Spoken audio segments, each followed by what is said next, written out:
కానీ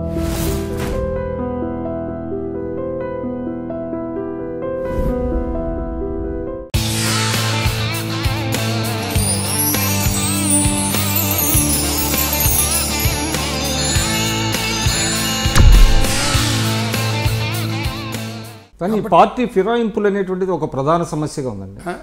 పార్టీ ఫిరాయింపులు అనేటువంటిది అంటే ఒక పార్టీలో గెలిచి పక్క పార్టీలో ఒకటే మార్గం అని చెప్పాను నేను ఒకసారి. నేను జీవన్ రెడ్డి గారు, సుదర్శన్ రెడ్డి గారు, మిగతా పెద్దలందరూ కూర్చున్నప్పుడు సెమినార్లో చెప్పాం.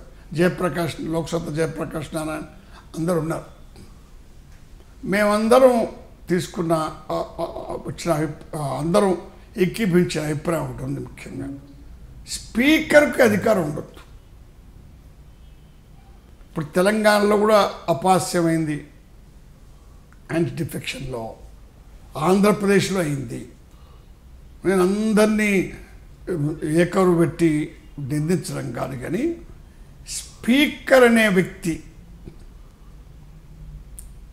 ఈ వివేచనాధికారం ఉన్నంత వరకు ఈ యాంటీ డిఫెక్షన్లో ఇక్కడ తమిళనాడులో కూడా అయితే ఆల్రెడీ సస్పెండ్ చేశారు. తమిళనాడులో అయితే ఒక వర్గాన్ని అక్కడ ఒక రకమైన రాజకీయం నడుస్తుంది ప్రస్తుతం.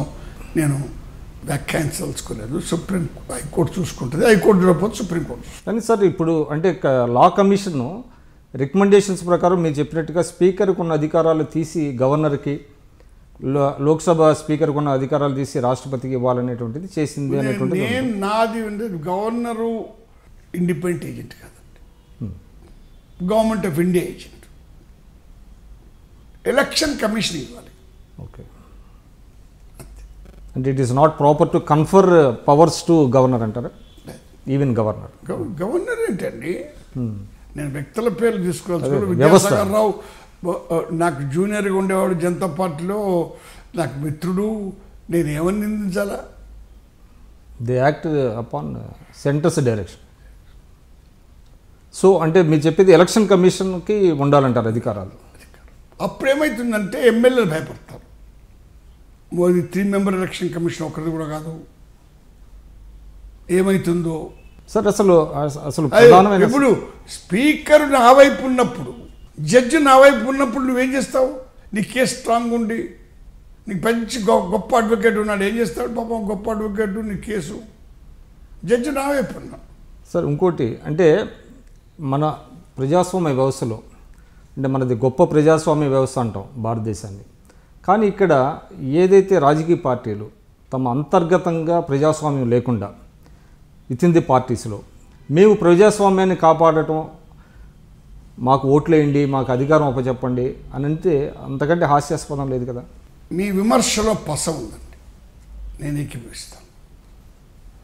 కానీ మనది 70 సంవత్సరాల ప్రజాస్వామిక చరిత్ర.